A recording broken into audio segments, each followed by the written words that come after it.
things to you that have never been done before. We the people tell the government what to do. It doesn't tell us. We the people are the driver. The government is the car. And we decide where it should go and by what route to do. We the people are free. And I hope we have once again reminded people that man is not free unless government is limited.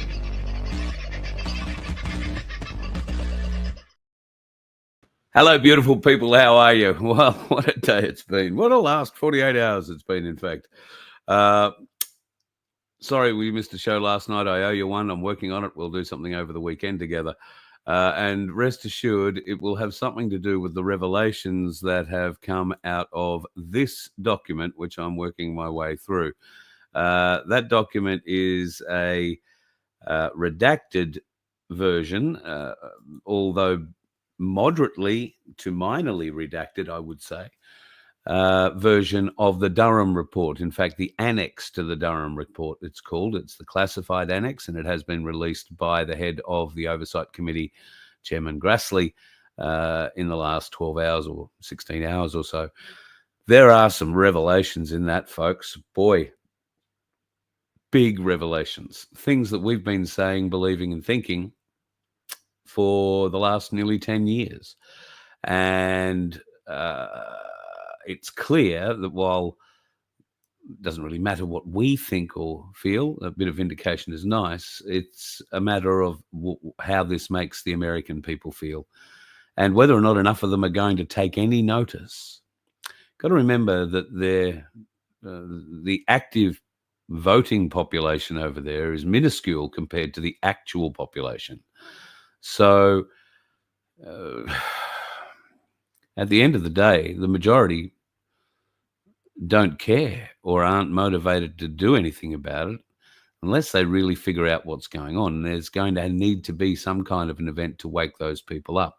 And sure, there are plenty of people who love Barack Obama but didn't vote for him because they're just too lazy to go voting or register to vote or do whatever they need to do over there, become a party member.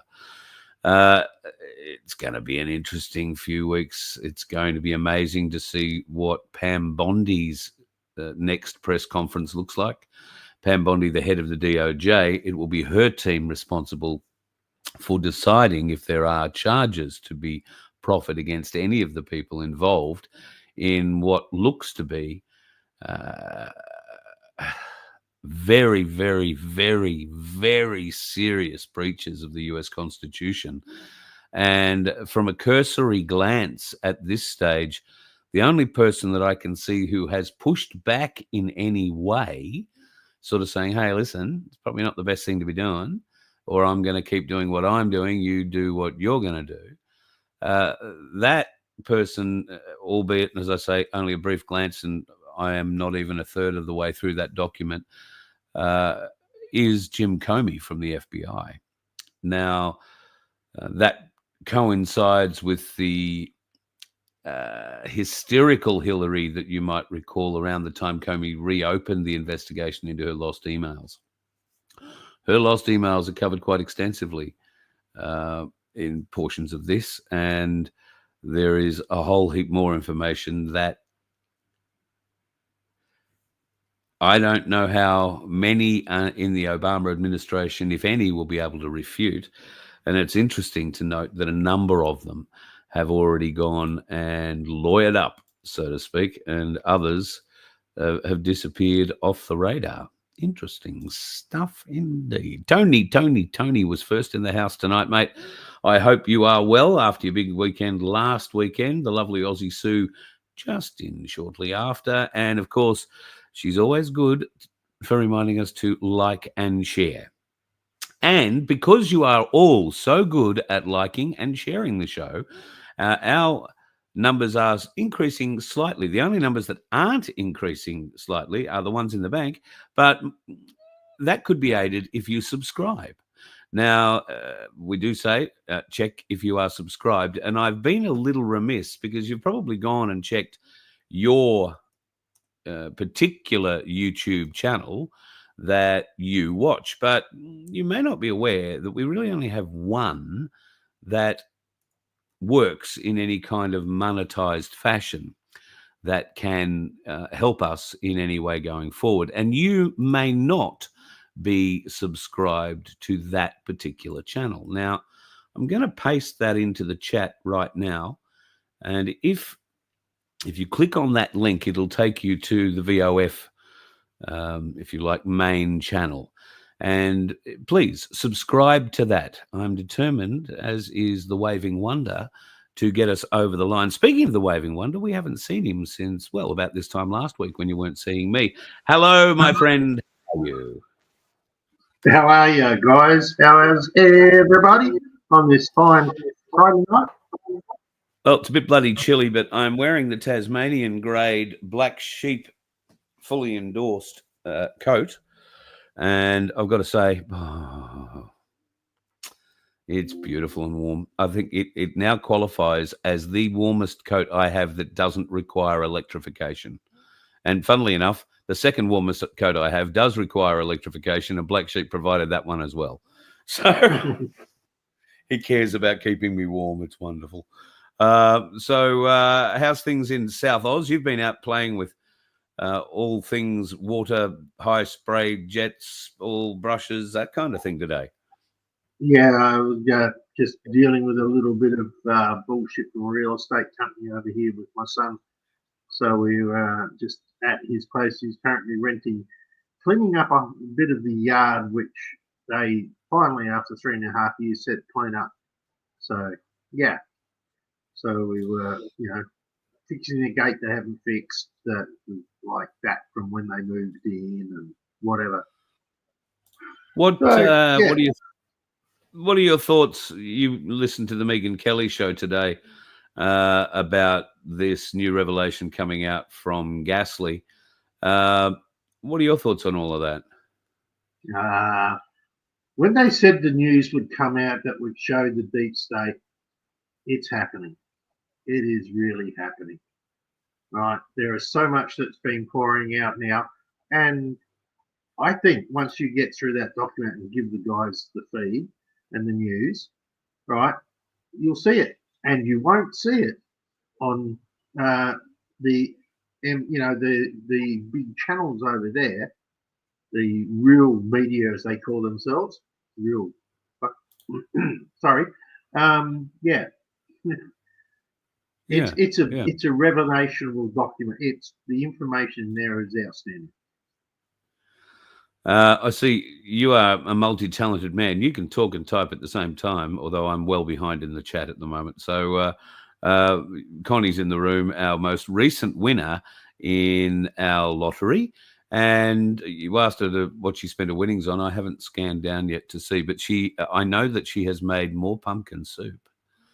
And there is probably a chance, and I would say a significant chance, that at some point over the weekend, there may be a clandestine meeting on the side of the road, or possibly here at the property. I don't know. There'll be a man turning up on a motorbike. It'll be one of those kind of deliveries. Her husband, Alan. Yeah. Lovely bloke. But they'll probably both turn up on the motorbike. It might be a bit cold. Otherwise, I'm planning on trying to catch up with my daughter this weekend. So if there is half a chance of that, I might be closer to them than they are to me. So we'll catch up. But pumpkin soup. I still want to know what she spent it on. I mean, and that she's actually received it. So if you're in the chat, Connie, confirm that. She has definitely received the money, and here we go. Hang on a minute. Paying off a Pilates what? Reformer and helping out friends. Good on you, girl.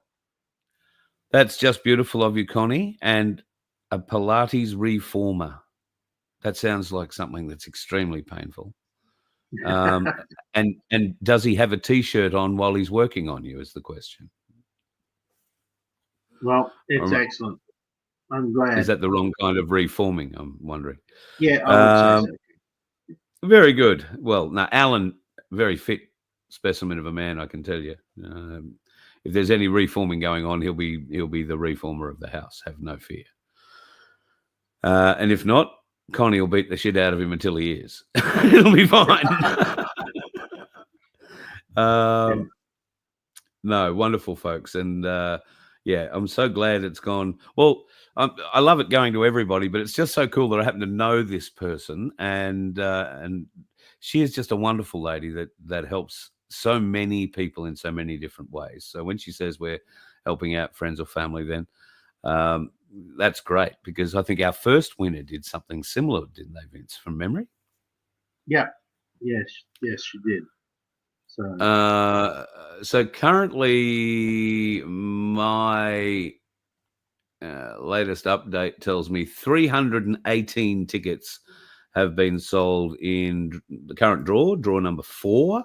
You can buy your $2 ticket to be in our $750 lottery in the link that I've just posted into the chat, or you can get it in the description below. Love you to be a part of this winning feeling that, well, so far 3 of you have got, but we'd like to make that a lot more of you. And the faster we sell the tickets, the more lotteries we can do. And of course, earlier this week, Vince, we had the lovely Sandy KN. She's in the chat again tonight to tell us about what's required really, and how at the moment we are helping, and it's wonderful that we are able to help in a little way. But as she typed up in the chat, there's a big weather front coming through, a big low coming through. So all 101 donkeys, horses, and ponies and whatnot, they don't have a great many horses or ponies, I'll tell you, are currently locked up for the next 24 hours. Where are they locked up? Well, if you look at that photo, you see the 3 sheds across the top. The one on the left-hand side will house most of them. The one in the bottom right-hand side, or top left and bottom right, like the darker green roof, that is the ICU, if you like. And there will be a number of them down in there. But the vast majority of them will be top left-hand green shed. And it doesn't look terribly large. It is pretty large, and you can put 300 of them. 300. You can put 100 of them in there, and they're not all standing on each other's toes, so to speak, which is not something you'd want if you were, donkey used to running around in the paddocks, which you can see there are plenty of around the Good Samaritan Donkey Sanctuary. And it was interesting. It was interesting to learn, but we want to be able to do more. 16 donkey hooves we're able to help with, or we're able to feed half of the animals in the ICU for half a day, or maybe it's all the animals in the ICU for half a day. Yeah. So and that's 4 bales of hay, big bales of hay. Not to mention that it's $2,250. What is? And everybody's going, what? What are you talking about? We have given away $2,250. Oh wow! We've given away very close to $500+ to the Donkey Sanctuary. Yeah, great. So, right, it's all coming out. It's all there. We'd love to do more. We've actually also been able to pay our internet bill before they've threatened to turn us off. Oh, that's good. Did I do that for you? Well, the servers are still working, so I assume you paid for those. Oh yeah, they've been paid for. So very good. So is the StreamYard bill, so that's been paid for. First time we've actually managed to do something before they actually send us a nasty note. But anyway, I know it's actually. I'm just impressed. You think about that. We've given away over the last month $2,250. Yeah, and we've changed. Well, through us, lives have been changed. I don't know, they've been changed dramatically. $750 only goes so far these days. And some places it won't even pay a week's rent. But most places, in fact, it won't even pay a week's rent. But I'm sure it comes at a time where it's needed most, and it comes to those that need it most. And that's been reflected in a couple of the stories that we've heard back so far. So I think that's pretty cool. I get quite a buzz out of it, and you can potentially be the beneficiary of that, folks, right. just by going in and buying a ticket in the lottery. while we're on that subject, just for those who are watching who would like to purchase a ticket and have purchased one initially and then want to go back on and purchase another one, you actually need to go into a slightly different section, go into the first tab and do a login and get your password changed. So once you've logged in with your email address and then send a request to have your password changed, go and get that password changed, log in there, then go and purchase your ticket, and it won't complain about you having already purchased a ticket in the past. I'll actually bring up the page. You keep talking, I'll find it and we'll show it on screen. Okay. Well, okay, good. You do that. Hello, Sunflower. I think I forgot you at the top of the show saying hello to so many people, and I'm Macca and Margot and Wapta and Scotty the News. Where have you been? I haven't seen you for a while. You've been in all the lotteries. Oh, it's a great cause. Thank you, man. I really appreciate that. It does help us, but it's a great cause, the Donkey Sanctuary. And can I tell you that? Can I tell you? Yeah, you can. Can I play a little something for people? That thing I played you this afternoon? No, not yet. Right. Okay. So there's something coming that I'm working on, and it does relate to the Donkey Sanctuary. And Vince is probably right. We should hold off because it may not be in the best of taste yet. Yeah, not yet. I want to hear it over on a proper without listening to it over the phone. So yeah. Oh well, I'll upload it to Contrib for you, and you can have a listen. That's something we don't talk about a lot. Contrib, folks, if you've got something you want to send us, and particularly Connie, if you want to send us a video, or any of you after you've won the lottery, or even if you'd just like to send us a video to say what you would do if you won the lottery. Our lottery, I know what you'd do if you won the other lottery, but what would you do if you won ours? Slightly less, I think. Then you can always send that video to us. Just make it short to contrib.vofhq.com, and you'll be able to upload it there, and Vince and myself will be able to download it and stick it into the show so that we can acknowledge you in some way, shape, or form. And we're always keen to do that, particularly on a Friday night. Like to, get back to the sort of the Friday nights where we're sitting around the corner having a bit of sitting around the microphone, so to speak, having a bit of a chat. And and possibly a scotch, which I was going to get out tonight. But for some reason backed off. All right, let's get into what's happened. Oh, yeah, okay. You've got the tab. Here we go. Let's do that. You've got to open up there. I can't see anything now because I'm on my laptop, guys, because I'm in Adelaide. So you have the screen here in front of you. You can see the merch screen in front of you. Yep. Right. So you can see my mouse moving. We can. Right. So that's it. You click there to my account. When you click on my account, it gives you the option to log in, which would be your email address. It also gives you the option to get your password changed, which is right here. So you click on lost password if this is the second time you're going to do an enter. Put in your email address. So if I click on that, all right, put in your email address or username, which will be your email address is what you want to use, and click reset password. You will then get an email from our account giving you a link to go and set up your password from this.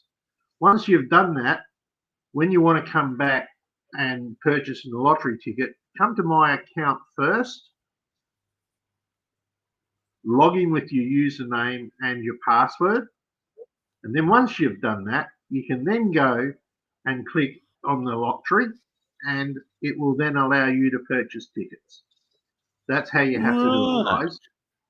Okay, so there's a little bit of IT technical whatever. You can take me off the screen now, okay? Technical support on a broad scale. Yep. All right, so that's how you do it in case you're wondering, okay? And maybe we might be able to even cut that piece out and make it a short. What a good idea. What are you? It's a bit of crystal. The what? It's a bit of crystal. Really? It is. This will look And familiar. why are you holding onto a piece of crystal? Well, crystal have all sorts of interesting properties, healing properties, protective properties, all sorts of interesting properties. And I have a lot of crystals that I've been given over time, and one in particular, which I don't have, must be up in the bus. I have two in particular who were given to me by a gentleman who's now not with us, and they mean a great deal. They came at a time where there was a lot going on in my life, and they are protective crystals, which are really cool and cleanse your aura and that sort of stuff. And while I don't claim to know a great deal about these things, I can honestly say the effects that I feel from them positive rather than negative. So I have had the odd one or two around me at various times, and that one just fell off. So it went kathunk, and I thought, I'll see if it was broken. Well, speaking so of the Australian crystallizing things.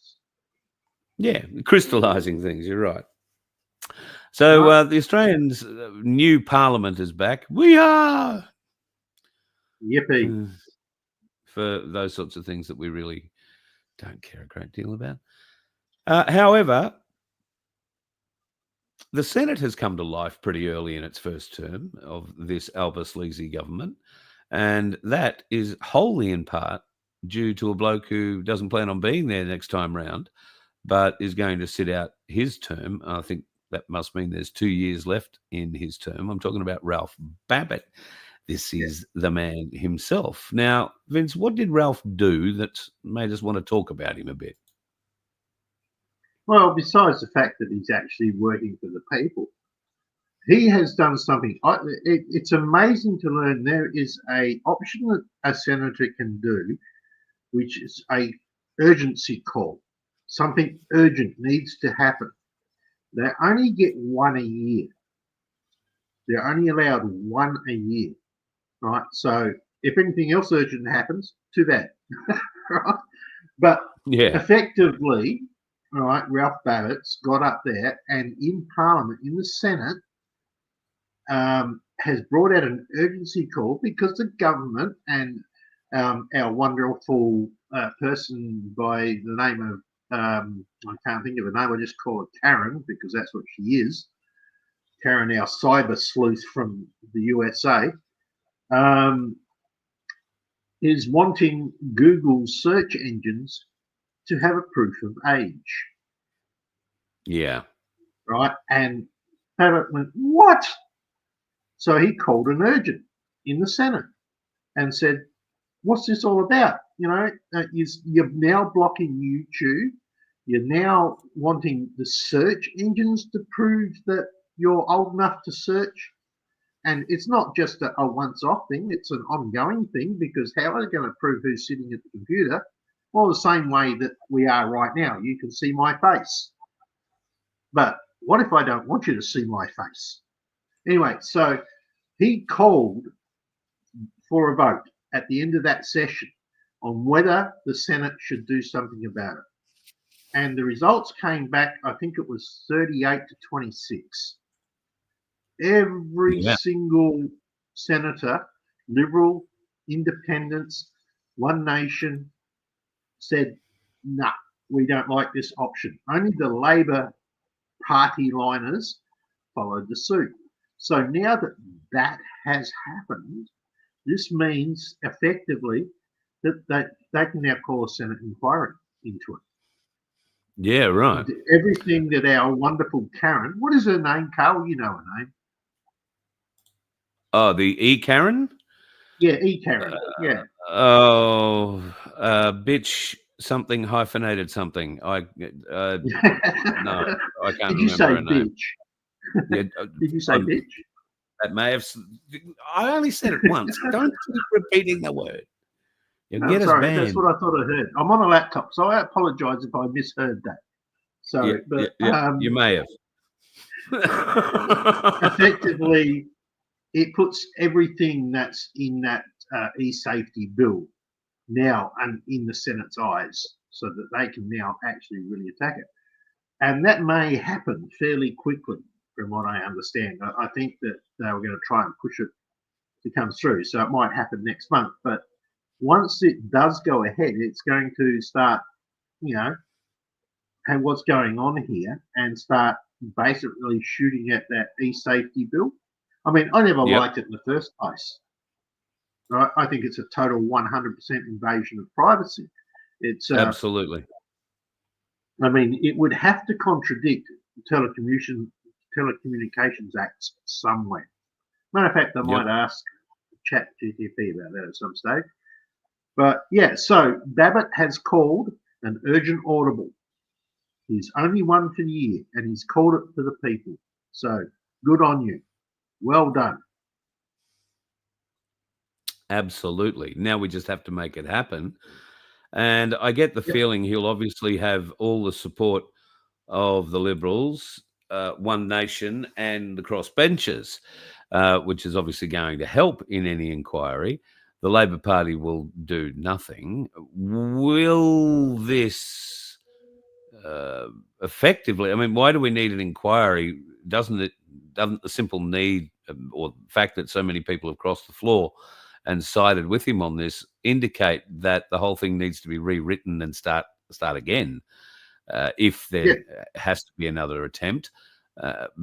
It's quite clear what their actual goal is, and so we're at a stalemate now. The people have realised what their actual goal is and have called them on it. They still want to get to their actual goal. They just don't want the people to know that that's what they're going for. So, well, here's the funny bit, Carl. Here's the funny bit. This e-safety bill was passed with the help of the Liberals voting yes for it. Now they've just voted no about what is happening because of the e-safety bill. So they've just done a 180 on the Senate floor. Right? Think about that for a second. So this comes up, it goes into, and then they say, this doesn't look great. And then the Senate can then propose to amend the bill. Right? Because it is a legit bill. It's one that's, let me correct that. It's a legit bill in their eyes. For us who know the truth, that's not the case. But, if we were following their system, it's legit. 100%. Well, hopefully this inquiry happens sooner rather than later, but there does seem to be at the moment somewhat of a plethora of inquiries being called for.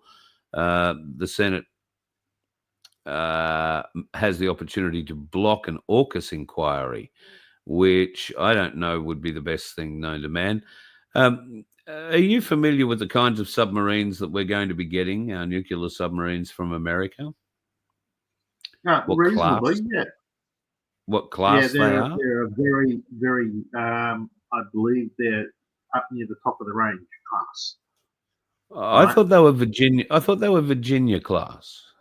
I'm not sure on that. All I know is that they can stay underwater for a very long time. Yes. Well, most submarines for the last 40 years have been able to stay underwater for as long as they've got food and have clean air. No, our submarines can't. No, I'm talking about real ones. I'm not talking about the battery-operated plastic fantastic we have. Mate, I know people involved with the Collins-class submarines. Trust me. If we have one of them working at the moment, I'll be surprised. But we, at most, will have two of them working. We own, I think, 6. One of them's about to be decommissioned. They've just given up on it completely. They have trouble getting people into them to begin with. There aren't that many people who want to go and submerge themselves in a little tin can and lie at a certain depth. I think well, no, I won't. But Okay. our submarines do have their uses. Don't get me wrong. Yeah. But growing coral is probably at the top of the list. So I'm talking about nuclear submarines that we're getting now.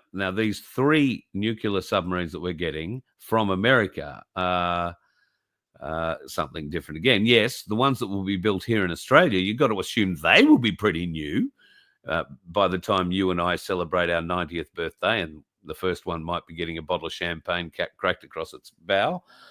But the ones that we are getting, at least what I've heard, Virginia, at least one of them is a Virginia-class submarine. Now, that's people go, oh, good, because I've heard that name before. I know about these Virginia-class nuclear submarines. They were very good boats. Oh, yeah. The Virginia-class submarine was what was used in the Hunt for Red October. Oh, right. Good movie. Great movie. What year did the Hunt for Red October come out? Oh, I'm thinking 94. 92 or 93, I would have said. Probably one of us should go and check that. But our crew can go in there while they're busily talking about VPNs. They might as well log in via VPN and go and check it out. So yes, a VPN will put you it could put you in another location, providing you choose the country. But 1990, March 2nd, 1990. So the Virginia-class submarines were built in the 70s to come into operation in the 80s in America, because if they were making movies about them, they'd been in the 90s, they'd been in the water a while.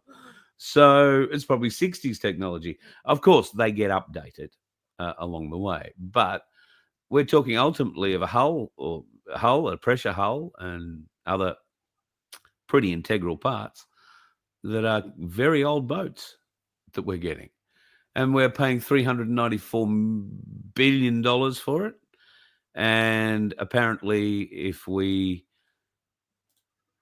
signed a contract. Don't you love it when they sign contracts?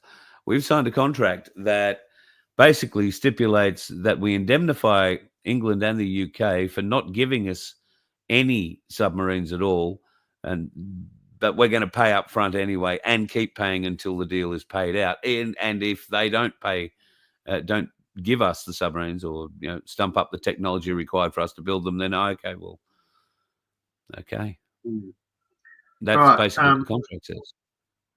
NKD girl says Babbitt's bill did not pass last night, I believe. Which bill? He's got a couple. So the one we're talking about, respectively, is to do a Senate inquiry.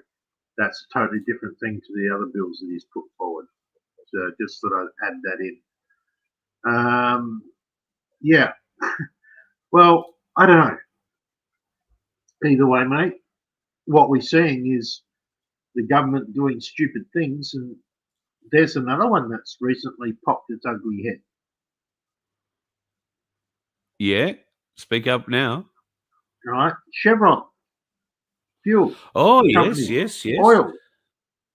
Right, did a contract to get gas and oil out of the Western Australian coast somewhere in the 80s, have ripped out billions of dollars in profit from Australia.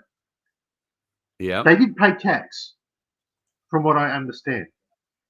Over that, 40-year period that they held the lease for it, they paid tax. I believe it was $30 tax. $30 tax. $30 tax over 40 years. And then they packed up, gone home because the lease ended, and left us with the cleanup bill. $500 million to do the cleanup. Right? Who's getting ripped off here? Really? Well, who's justifying that inside the government? Because... Well, it was done back in the 80s. In the 80s. How long have they been selling this country out? Well, since 1973 at least, but I suspect a lot earlier than that. I mean, here's the evidence coming out. Well, that'd be a Malcolm Fraser, Bob Hawke era deal, where there was a lot of groundwork laid after what happened with Gough in 1973. So while everybody thought Fraser had come in and saved the country when Gough got kicked out, well, may you say, he probably wasn't the saviour everybody thought, and was very much hooked up with, I believe, the deep state getting its tentacles deeply into Australia, and Bob Hawke kicked it into gear again, and the Undertaker who came in after him, Paul Keating, have just ramped it up and ramped it up and ramped it up, and every one of them has ever since. We lost any kind of difference between our politicians somewhere back in the late 80s. I think they all got bought, and anybody who was getting in who thought who weren't already in the team were either introduced to the team and they became a member of the team, or they were sat out basically as an independent inside their own party, given no air, no ability to do anything except stand there, hold your hand up, yay or nay, and if you want to vote against us, well, you do, but we're going to vote you out next election. We'll make sure you're disendorsed and yada, yada, yada. So well, we have evidence of that already from the last election. God. So we lost a very good senator because of that.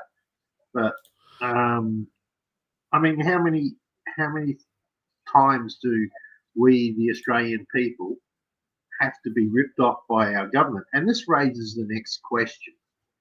We now know they're doing really bad things, and we've known that for a while. That we've got, this is evidence back from the 80s, but we've got evidence from 4 or 5 years ago for stupid little mandates that should never have happened. And where do we go to report this? Yeah. Who do we go to? Who do we complain to? Well, if you go to the police, they're probably going to go and say, "Oh, I'll go to the ombudsman," because it's out of their wheelhouse. You go to the federal police, and they're probably just going to look at you and go, "Step off," right? But politely, right? We have no way of doing it, and the only way we did have was called a Governor General.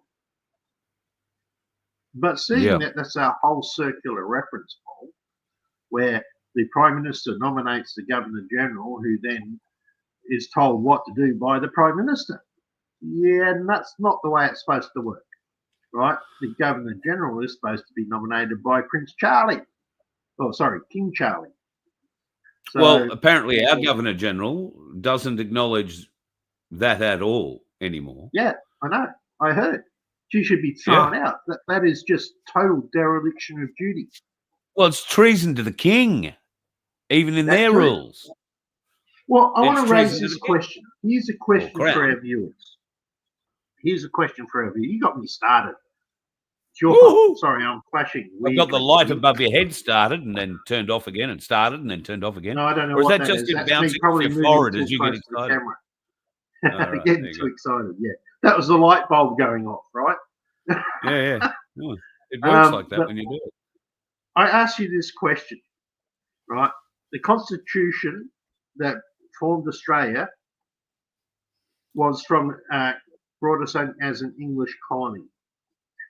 Now, does that not mean that anybody who is English or anybody who's Australian and English should be valid because it's still under the Commonwealth Constitution?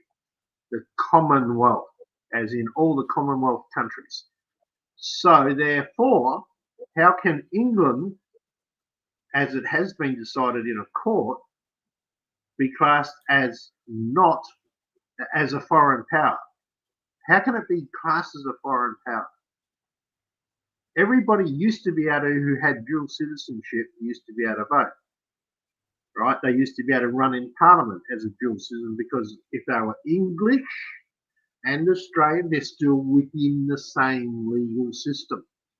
Yep. So you must ask yourself that question. Now we've got people that are sitting in there and they use Section 44 and go off their nut. But apparently there's still people sitting in there that are ignoring Section 44.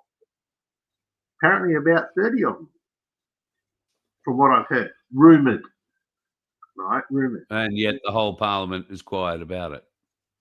Yeah, again. Right? Because they only want to use that we already know, when they've got a chance of taking somebody out. We already know that they're sitting unlawfully anyway, that they're just sitting in a corporate office making corporate decisions. Unfortunately, we at the moment appear to be in that minority. We need to wake the rest of the country up to the fact that these are criminals working in a corporate office and playing or showing a facade that pertains to be of benefit to we the people, when in fact all it is indentured slavery being administered. When you say we have nowhere to go, I would say the only place we have to go is the High Court. Privy Council. It's got to go back there. Well, yeah, that too. Because we still believe the High Court is captured, so you'd have to get. My understanding of the capturing of the High Court is if you can get it past the gatekeepers with your arguments, then they will look at. That. My argument's simple on that. I've told you my argument on that one. I'm sorry, Your Honour, but you cannot sit in the High Court on my case. Right, because you're in conflict. If my case is credited around the fact that the Constitution has been ignored, etc., and that there's a false government running, and so on and so forth, and here's the evidence from 73 and from 66 and whatever else, and if I prove my case, you're sitting in treason. And even if I don't prove my case, you're in fear of me proving my case, which makes you in conflict. So therefore, under the Constitution, I require a jury of my peers. And then watch them railroad you straight out the door. Yeah. Right. As they've done to many others. Probably, let's just say that even though I have a bad heart, I have no intention of dying quite yet. That's fair. Belinda says a good point.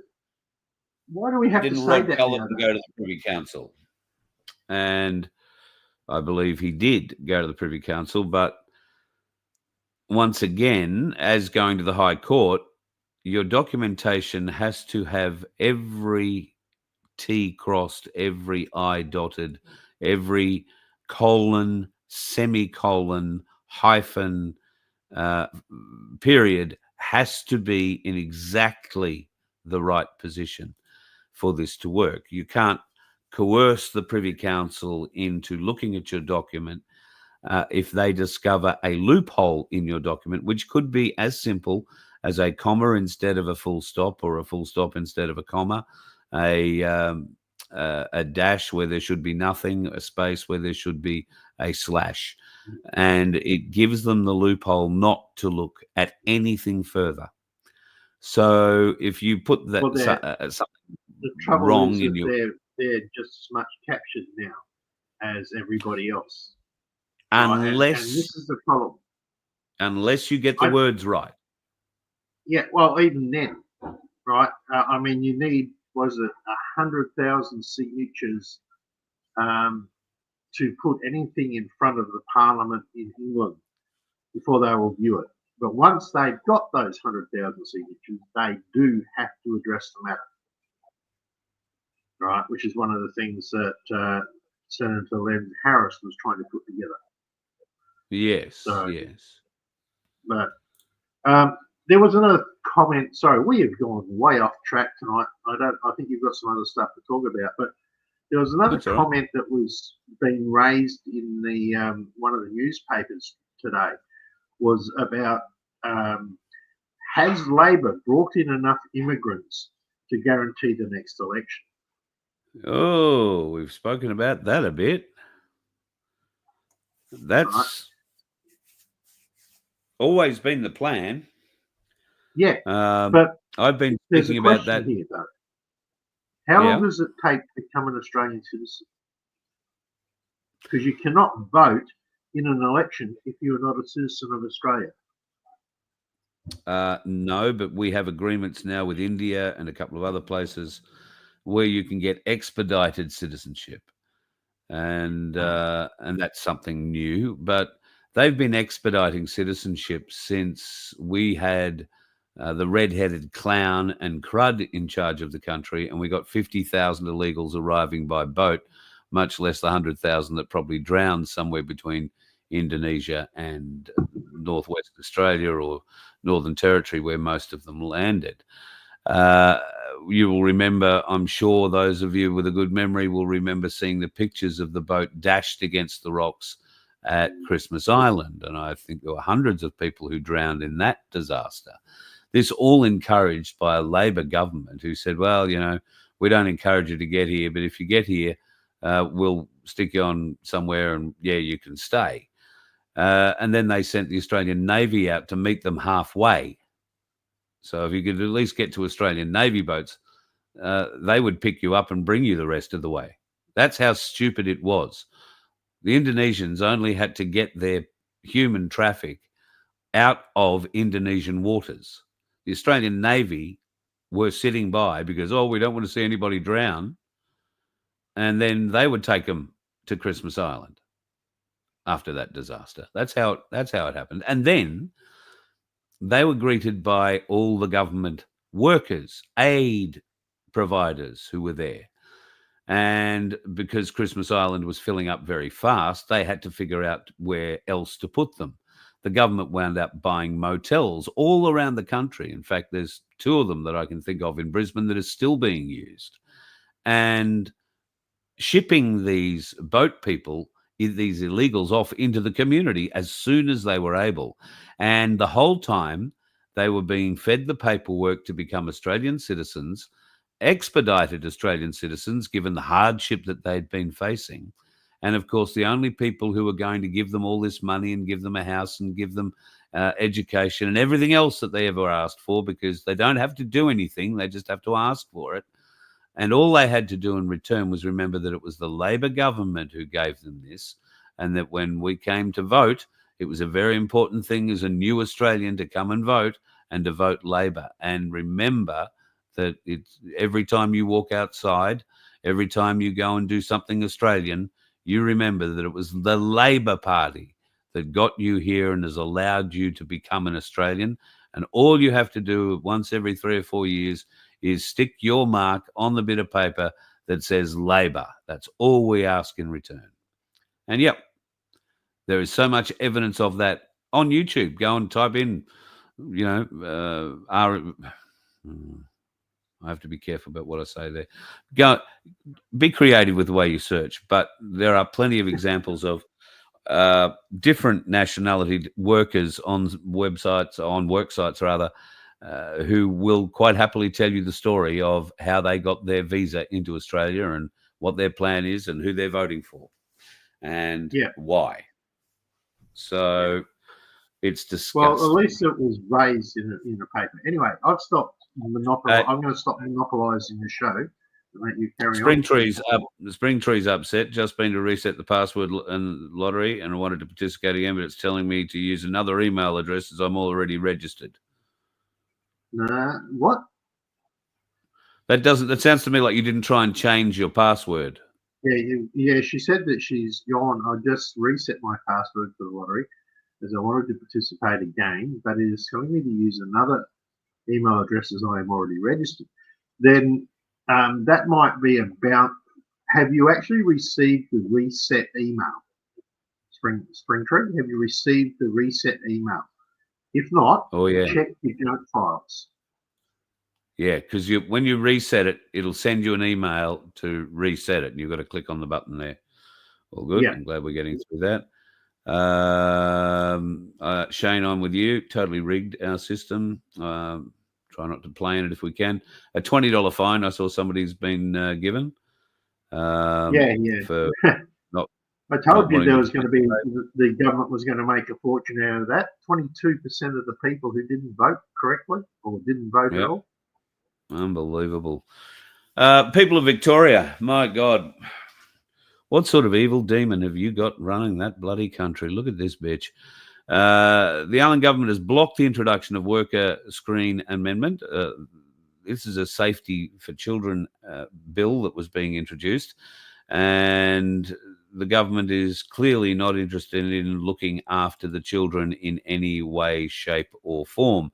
The guts of the bill is the Worker Screening Amendment Safety Act is designed to implement recommendations made by the Victorian Ombudsman in 2022 to strengthen Victoria's child safety system and the action of the Liberals in the National 6-Point Plan, which was to be fully adopted after an inquiry that had been made way back then.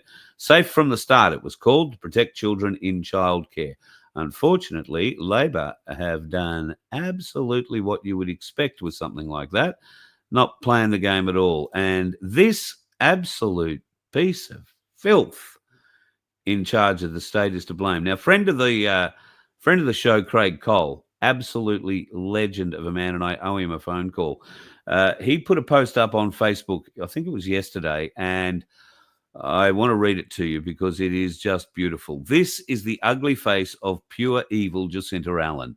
For all the BS song and dance, smoke and mirrors, her Gestapo government full of woke snowflakes blocks a bill put forward to put into place tighter measures around WWC checks. In no way am I promoting the Liberal Nationals here. However, the point is here is legislation that can have immediate effect with a couple of minor amendments and clarification required. And the rotten to the core Labor government block it because they want to wait for the inquiry into the system that will be headed up by a former South Australian Labor Premier. Labor mates looking after Labor mates as per usual. This legislation is on the back of recommendations from the Ombudsman back in 2022 that Labor did absolutely nothing with. Recommendations that Labor did nothing with for 3 years again. This is the criminal negligence due to what's taken place since with our children. Jacinta Allen, you are a coward, a liar, and just a shit, putrid human life form. Well, I don't think I could agree more with you, my friend, and congratulations for having the balls to stand out and say it. There is so much going wrong in Victoria. Something else revealed just this week, Indigenous treaty negotiations. Victoria now has, treaty by stealth. And it's cost $382 million to get it. Yet again, I'm pretty sure that we had a big referendum about that, and every single state and the Northern Territory said no. I mean, it's quite frightening that these people. Well, the government, Jacinta Allen's Labor team must have full confidence in the fact that the Victorian people, the best they are going to be able to do is walk up Collins Street and raise a few flags, stand out in front of Spring Street and have a couple of speeches, and then they're all going to go home again. Yeah, and that's the worst that's going to happen to you. Yeah, I almost wonder if Australia needs to do a 10 million people class action suit. Yeah, and once again, we'd be relying on the captured judiciary to be on our side. If we could get a 10 million people anything, I would get them to all come to one place and not leave until everybody in that place was cleaned out. This is something else they're doing in Victoria. Farmer raided by police, had his guns seized after asking about a high-profile pedophiles. Asking police about high-profile pedophiles. Oh, no, let's come and have a look at your gun collection, mate. It's just absolutely disgusting, the control measures that are being put on the Victorian people. I grew up in Victoria. I'm very sad for those that are still there. It's a beautiful part of the world, don't get me wrong, except for the roads. Bloody awful, some of those roads. But that same could be said of many parts of Queensland and I suppose many other parts of New South Wales, South Australia, West Australia, Northern Territory, and the great state of Tasmania, can I just say. But I'm I had a, concerned we're not going to get through it. People aren't I just had going an to wake up. interesting question. Sorry, Carl. I No, love go on then. interrupting you tonight. I had an interesting question posed by one of the three little piggies, and that'll make people go searching. But the question was, if we were all to sit back for 5 years and do nothing at all, where would or what would our children and grandchildren be looking at?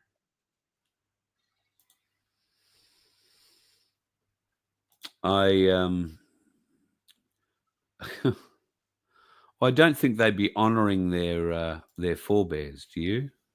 I think they'd be looking back and saying, "What sort of morons were these people to allow this to happen?" Although, if you go with the 100 monkeys in a room, one banana up the end of a ladder, then they won't even know what they've missed, because Yeah. they are being conditioned now. They're being brainwashed and conditioned now, our kids, to accept less yeah, freedom, 100%. more control. So Mm. we have to learn how to stop that. Maybe you can go away over the weekend and have a think about that. Do you think? Well, I just try and educate my kids, or educate, or whatever you want to call it. But basically, if we didn't do what we do now, people, then where would we be in 5 years? I have a question for you now. I thought of this today, and I was going to write something about this, but let's have a quick chat about it. Okay. When I grew up, every adult I met or was introduced to was Mr. or Mrs. to me. Yep. They were Mr. and Mrs. until maybe you got to teenage years and you were playing in a local town footy team or something like that, where it was easier to say, "G'day, Bob," rather than, "Hey, Mr. Smith." And, you know, that really, for me, didn't happen until I was maybe 16 or 17. Today, though, I don't know, because I don't have little children around me, but I am guilty of the fact that they can call me Carl, right? I was just thinking the other day, because I called somebody Mr. whatever out of respect, and I thought, has anybody ever called me Mister outside of, you know, walking into a hotel or, you know, staying somewhere posh? And then I started thinking about kids, little kids, and nobody introduces you as Mr. Leibold or, you know, Mr. Smith or Mr. Jones. They introduce you as Carl or Bill or Fred or Vince or whoever. And that got me thinking down the line that maybe that is the first, because maybe we are the last generation to come up with that. My daughter, I think, was brought up Mr. and Mrs., but from her onwards, I don't think there were too many that were. There was a breakdown in that whole respect-driven language in the late 80s or through the 90s, is how I'm remembering it. And do you feel that something as simple as not having our children call your friends, you know, like my mum had a best friend and my dad had well, not best friends, but, you know, families were family friends. They were always Mr. and Mrs. Dixon. They weren't, you know, their first names. Not until I was an adult, and even then it felt weird. But we don't have that today.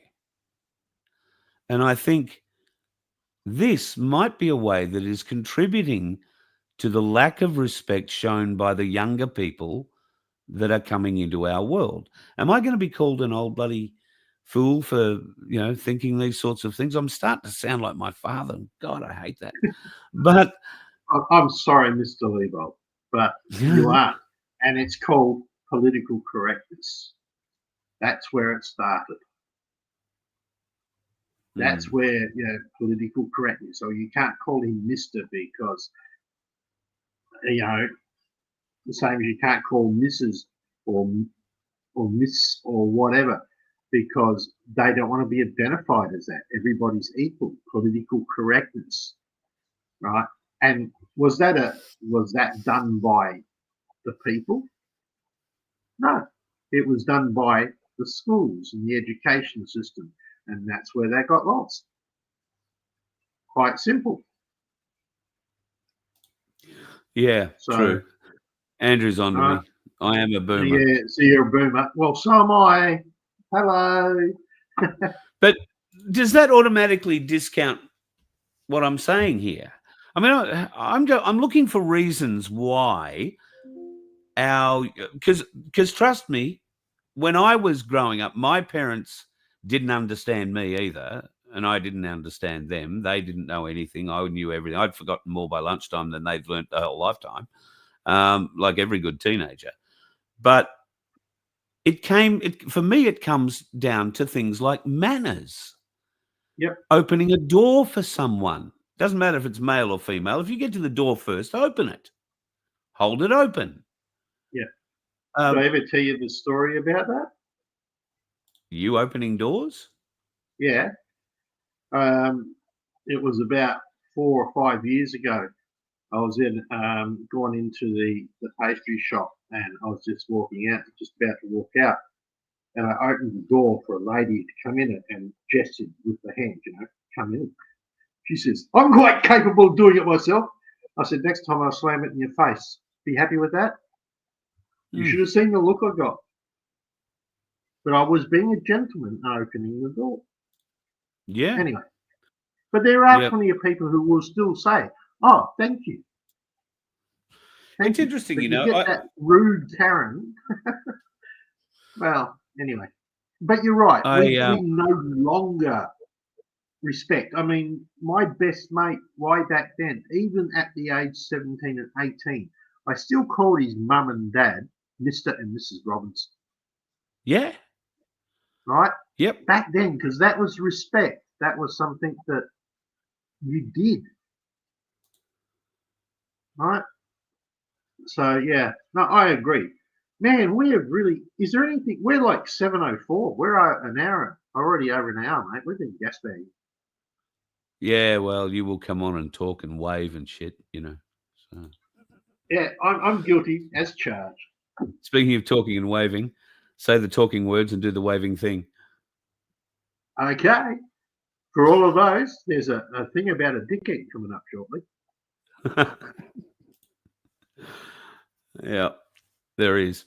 All right, folks. Thank you for your participation tonight, and loved having you on board again on a Friday evening. We're going to have, over the weekend, I'm hopeful of getting something together regarding that Grassley document. It is one hell of a document. It is quite involved in its reading, and I'm going through it, marking bits and pieces that I believe we should be talking about, because for many years, many of us, not just me, but many of those in this side of the business have been talking about just the injustices that were done, the cheating, the nefariousness that went on in the 2016 election and, of course, the 2020 election, and more going forward. It now appears a great deal of it's going to come out. Sadly, who would have thought it was going to take nearly 10 years for it to happen? And even more sadly, we're still wondering whether or not there will actually be some significant, if any, ramifications after it's come out. It will be interesting to see what happens. All right, folks, be safe this weekend. In the southern areas, there is a big front that's come through New South Wales, Victoria.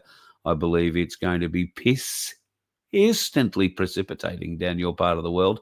And for the donkeys, of course, we know the donkeys are all undercover at the Donkey Sanctuary. Don't forget, you can go and grab your ticket at merch.vofhq.com and click on the Sanctuary 750 link. We would like, Sandy and I, when I was down there, and if you go and find the video that we did, it's in the library here for VOF. you'll see that Sandy wants to build another, at least the same size shelter as the ones the donkeys are in at the moment. At the moment, she's pretty lucky in that regard. She has only 100 donkeys, but at times there have been over 300 on the property.